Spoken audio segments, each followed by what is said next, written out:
बिस्मिल्लाहिर्रहमानिर्रहीम, अस्सलाम वालेकुम। मेरा नाम है ख्वाजा मोहम्मद उमर और आप देख रहे हैं कारमेट पीके।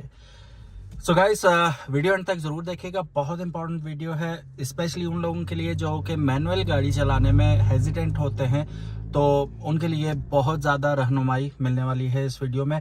और मैनुअल गाड़ी के बारे में थोड़ा सा मैं आपको बता दूं, चलानी क्यों ज़रूरी है, सीखनी क्यों ज़रूरी है। यू नेवर नो, मैंने काफ़ी सारे ऐसे, हो सकता है आप भी उनमें से एक हों जिन्होंने ज़िंदगी में मैनुअल नहीं चलाई, ऑटो चला रहे हैं, लेकिन कभी ना कभी ये जान बचाने का बायस भी बन सकती है कि आपके पास नहीं है ऑटो गाड़ी, मैनुअल पे बैठना पड़ गया, किसी को पेशेंट को लेके जाना पड़ जाता है, 100 ज़रूरियात हो सकती हैं, तो मैनुअल गाड़ी को सीखना बहुत बहुत इम्पोर्टेंट हो जाता है। बढ़ते हैं वीडियो की जानिब, लेकिन उससे पहले अगर अभी तक आपने कारमेट पीके को सब्सक्राइब नहीं किया तो मेक श्योर सब्सक्राइब चैनल, ताकि इसी किस्म की वीडियोस आपको देखने को मिलती रहें। सो जिस गाड़ी में हम लोग बैठे हुए हैं ये है कि ऑल्टो VXR 660 मैनुअल गाड़ी है, ठीक है। और सबसे पहले ऊपर गियर नॉब अगर आप देखते हैं तो इसके ऊपर इंडिकेट किया गया है कि 6 गियर गाड़ी है, जिसमें 5 फॉरवर्ड आ जाते हैं, 1 रिवर्स आ जाता है, ठीक है। अब मेन चीज खौफ जो होता है इस गियर स्टिक का ही होता है लोगों को। मैनुअल गाड़ी में एक और इजाफी चीज होती है पैडल। यहाँ पे ऑटो गाड़ी के बरक्स 3 पैडल दिए जाते हैं, ऑटो में आपको 2 पैडल दिए जाते हैं, जिसमें एक होता है एक्सीलरेटर का और दूसरा होता है ब्रेक का। लेकिन यहाँ पे आप देख सकते हैं एक आपको मिल जाता है एक्सीलरेटर, दूसरा मिल जाती है ब्रेक और तीसरा मिल जाता है क्लच। अब इसे चलाने से पहले थोड़ा सा मैं आपको एक बात समझा दूं। जिस वक्त आप गाड़ी चलाना शुरू करते हैं, सबसे पहले always wear the seat belt, number 1। तो seat belt is a must, क्योंकि you never know, safety comes first. So दूसरी चीज, जब आप हैंडल पकड़ते हैं, स्टीयरिंग बार पकड़ते हैं या स्टीयरिंग व्हील पकड़ते हैं, इसमें रिकमेंडेड ये है कि दोनों हाथों से पकड़ा जाए, ठीक है। स्टाइल मारने की कोई जरूरत नहीं है, ठीक है। ऑलवेज आपके दोनों हाथ जो हैं स्टीयरिंग व्हील पे होने चाहिए। अब इसमें डिस्टेंस कितना हो वो भी मैं आपको बता देता हूं। यहाँ पे आप हाथ रखें, कलाइयां जहां पे आके आपकी लगती हैं, जैसे कि आप देख सकते हैं स्टीयरिंग व्हील पे, ये आपका रिकमेंडेड जो है वो पोस्चर होना चाहिए, ठीक है। इससे आपके कंधे नहीं दुखेंगे, ज्यादा लीन फॉरवर्ड नहीं होना पड़ेगा, बिल्कुल पीछे से इस तरह बमुश्किल वो नहीं होगा, बिल्कुल रिलैक्स पोस्चर में आप बैठ के गाड़ी चला पाएंगे। सीट एडजस्टमेंट भी अकॉर्डिंगली आप कर सकते हैं। अब यहाँ पे आप देख सकते हैं पहले गियर में है गाड़ी, ठीक है। इसे हम कर लेते हैं न्यूट्रल, ठीक है। अब यहाँ पे ये न्यूट्रल होगी, किसी भी गियर में नहीं है गाड़ी, ठीक है। मेक श्योर कि आपकी जो यहाँ पे हैंड ब्रेक है, ये जैसे पार्किंग ब्रेक भी कहते हैं, ये एंगेज्ड हो, इनेबल्ड हो। अब यहाँ पे हम गाड़ी को स्टार्ट करते हैं, उससे पहले आप देख सकते हैं हालांकि ये न्यूट्रल में है, but just to stay on the safe side हम क्लच को प्रेस करेंगे, ठीक है। और फिर उसके बाद इग्निशन देंगे। तो आप देख सकते हैं बिस्मिल्लाहिर्रहमानिर्रहीम, गाड़ी स्टार्ट हो चुकी है। अब मैंने क्लच से पाँव उठा दिया क्योंकि पार्किंग ब्रेक भी इंगेज्ड है, न्यूट्रल में भी है। एंजाइटी लेवल बढ़ना शुरू हो जाता है लोगों का जिन्हें मैनुअल गाड़ी चलाने नहीं आती है, पहली दफ़ा सीख रहे होते हैं वो, कि अब हम जो ही डालेंगे गियर में तो गाड़ी झटका मार के बंद हो जाएगी। झटके से बचने के लिए हम क्या करेंगे, सबसे पहले हम क्लच दबाएंगे, फिर ब्रेक पे पाँव रखेंगे, ठीक है। अब यहाँ पे मैं आपको बता दूं कि आपका जो राइट फुट है वो कंट्रोल करेगा 2 पैडल्स को, जिसमें एक्सीलरेटर है और ब्रेक है। आप लेफ्ट से कभी ब्रेक नहीं दबाएंगे, क्योंकि लेफ्ट से अगर ब्रेक दबाएंगे क्लच को एंगेज नहीं कर पाएंगे, ठीक है। तो क्लच के लिए डेडिकेटेड है लेफ्ट फुट आपका, बस लेफ्ट फुट से आपने सिर्फ क्लच को एंगेज करना है, बाकी राइट फुट से आप ब्रेक और एक्सीलरेटर को ऑपरेट करेंगे। क्योंकि जिस वक्त आप ब्रेक अप्लाई करते हैं तो क्लच दबाना पड़ेगा और ब्रेक दबाएंगे, एक्सीलरेटर तो ब्रेक के वक्त जरूरत ही नहीं पड़ता, ठीक है। तो आपने जस्ट ब्रेक पुश करनी है। चलिए जी, बढ़ते हैं, पहले गियर में डालते हैं गाड़ी और देखते हैं झटका ना खाए गाड़ी। पहले गियर में डाला, ठीक है, क्लच दबा रखा है मैंने, पहले गियर में डाल दिया,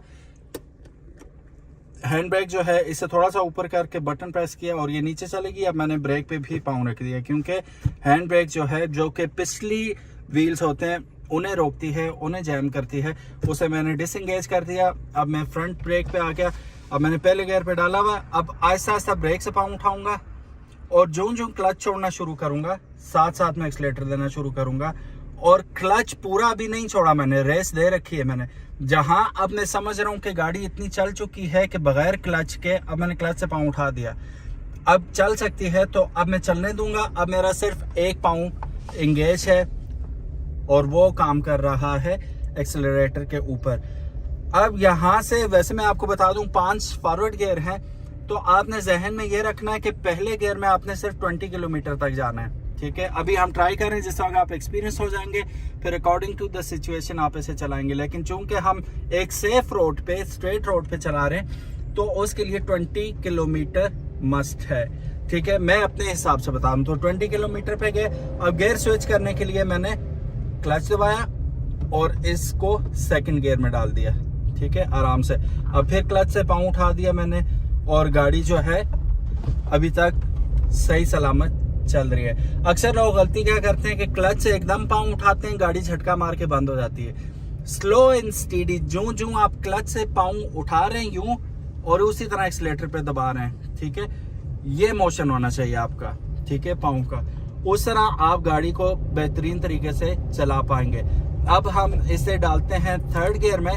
वही ड्रिल दोबारा होगी कि मैं क्लच दबाऊंगा, अभी क्लच दबाया, इसको मैंने थर्ड गियर में डाल दिया, ठीक है। अब क्लच छोड़ दिया मैंने, ब्रेक दबाने की कोई जरूरत नहीं है। अब ब्रेक कहाँ दबानी है, वो सामने हमें छोटा सा एक स्पीड हम्प नजर आ रहा है।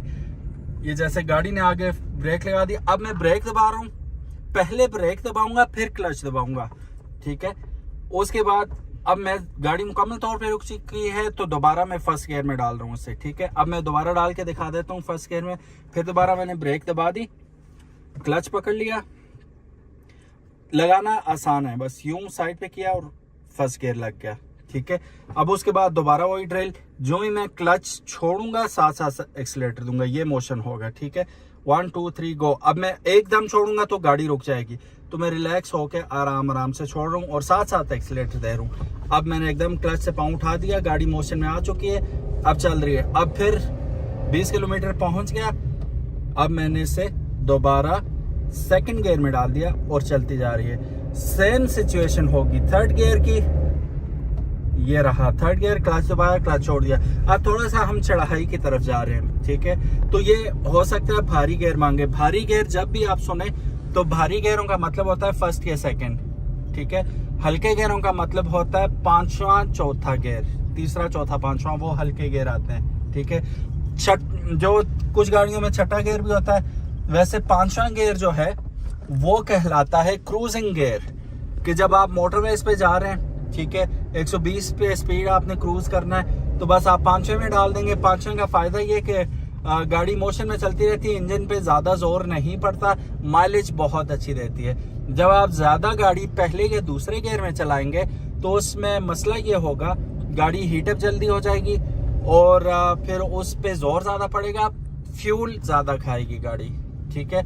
अब आप देख सकते हैं, हमें लेफ्ट टर्न करना है, तो मैं गाड़ी को यहाँ पे रोकता हूँ इंटरसेक्शन पे, ब्रेक दबा दी मैंने, सही है। अब यहाँ से मैं दोबारा इससे फर्स्ट गियर में डालूंगा और इंडिकेटर लगा दूंगा, लेफ्ट जाना है मैंने। पहले मैं दाएं देखूंगा रोड क्लियर है, फिर बाएं देखूंगा रोड क्लियर है, और फिर मैं आहिस्ता आहिस्ता उसी तरह निकल जाऊंगा। टेक्निक वही है कि आपने हल्का क्लच छोड़ना और हल्का एक्सीलेटर देना है, तो फिर गाड़ी जहां से खुद को बैलेंस कर लेगी, आपने क्लच से मुकम्मल तौर पे पाँव उठा देना है। चलिए जी, अब कुछ बात कर लेते हैं जो जरूरी टिप्स वगैरह हैं। जब आप चौथे या पांचवें गियर पे हों तो अचानक आपने, ठीक है, उसे एकदम दूसरे या पहले में नहीं डाल देना, ठीक है। ये मैं नए, ऑफ कोर्स जो नए सीख रहे हैं उन्हें बता रहा हूँ ये बात। उससे होगा क्या, दो चीजें होती हैं। एक तो इंजन ब्रेकिंग एक चीज होती है, जो इंजन खुद ब्रेक करता है स्पीड को, उसमें आपने करना ये होता है कि लोअर गियर्स में डाल के, यानी कि दूसरे या पहले में डाल के ब्रेक ना भी दबाएं तो अपने जोर पे मोमेंटम को किल करती है गाड़ी और गाड़ी रुकना शुरू हो जाती है। उतराइयों में जो स्टीप डिक्लाइंस होते हैं उनमें ये चीज बड़ी काम आती है, ताकि ब्रेक ज्यादा एंगेज ना हो, हीट अप ना हो जाए। तो ये काम अगर आप हाई स्पीड में अचानक करेंगे तो इंजन के लिए बहुत ज्यादा नुकसानदेह हो सकती है ये चीज। दूसरी चीज, मैं आपको अच्छी तरह एक चीज बताना चाहूंगा कि जब भी आप अगर नए ड्राइवर हैं तो दो चीजों का आपने बहुत ज्यादा ख्याल रखना है। सबसे पहले कि स्टीयरिंग व्हील को, एक मज़ाहिया सी बात है कि वो मेरा एक जो टीचर था, मेरा दोस्त भी था, वो फैसल की दादी फैसल के साथ बैठी हुई थी। अब फैसल गाड़ी चला रहा है तो उसकी दादी उसे कहती है कि इसको ज़्यादा ना मूव अराउंड करो, गाड़ी ख़राब होती है। अब वो खुद तो ड्राइवर थी नहीं, फैसल एक्सपर्ट ड्राइवर था, लेकिन दादी के लिए तो पोता अपना समझ ही होता है। तो उन्होंने कहा कि ज़्यादा ऐसे यूं ना करो, चलाते हुए ख़राब होता है ये। तो यूं नहीं करेगा तो गाड़ी कैसे चलेगी। तो नॉर्मली ये होता है कि 2 किस्म के, बल्कि 3 किस्म के स्टीयरिंग व्हील्स होते हैं। एक होता है जिसमें आपको बेसिक सा होता है, ठीक है, इलेक्ट्रॉनिक्स इन्वॉल्व नहीं होती, ठीक है। जैसे सुजुकी मेहरान है, पुराने मॉडल्स आप उठा के देख लें, या कोई भी आपकी 80s या 90s की गाड़ियां हैं, बड़े हार्ड किस्म के स्टीयरिंग व्हील होते थे, उनके घुमाते हुए आपके ट्राइसेप्स में दर्द हो जाता था। फिर आया ज़माना पावर स्टीयरिंग्स का, उसमें यूं उंगली से घूमती थी, ठीक है। फिर तीसरा आ गया दौर इलेक्ट्रॉनिक का। अब इसका जो है, if I am not wrong, electronic steering wheel है। तो आपने स्टीयरिंग व्हील की मूवमेंट देख के जज कर लेना कि कितनी पावर लगाने की जरूरत है। ज़्यादा स्विफ्ट करेंगे, अगर वो इलेक्ट्रॉनिक या वो पावर स्टीयरिंग है तो एकदम गाड़ी घूम जाएगी। या आपका हार्ड स्टीयरिंग है, पुराने ज़माने का स्टीयरिंग है, तो आपने उसे इतना हल्का हल्का नहीं करना कि मोड़ निकल जाए और आप भी सीधी निकल जाए, ऐसा ना हो, ठीक है। तो एक चीज ये आपने मद्देनजर रखनी होगी। गाड़ी में मिलते हैं हमें ड्राइवर को असिस्ट करने के लिए 3 किस्म के मिरर्स। एक आ जाता है यहाँ पे रियर व्यू मिरर सेंटर में, ठीक है, ये आपको कैबिन की सूरत हाल भी बताता है, पीछे कौन कौन बैठा हुआ है, ठीक है। और दूसरा, पिछली विंड स्क्रीन से पीछे क्या हो रहा है वो भी आपको दिखा रहा है, कोई फॉलो कर रहा है, आप क्या करीब पहुंच गया, दूर पहुंच गया, या रिवर्स करते हुए आपको ये मिरर बहुत ज्यादा हेल्प अराउंड करेगा। सेकेंड मिरर यहाँ पे आप देख सकते हैं, साइड मिरर्स हैं ये, ठीक है। एक ड्राइवर साइड का आ गया और एक आ गया पैसेंजर साइड का, ठीक है। इनको आपने एबिलिटी के हिसाब से एडजस्ट करना है। तरीका बहुत आसान है। अब आप देख सकते हैं जो मेरी साइड पे है, यहाँ पे जो मेरे दरवाजे का हैंडल बार है वो बिल्कुल कोने में आ रहा है, ठीक है। ये बेस्ट तरीका है इसे एडजस्ट करने का, कि जो ड्राइवर्स डोर का आपका ग्रैब बार है, या वो जिसे हम कहते हैं हैंडल कहते हैं, डोर हैंडल, वो कोने में आए आपके मिरर के। Same goes for the other, ठीक है।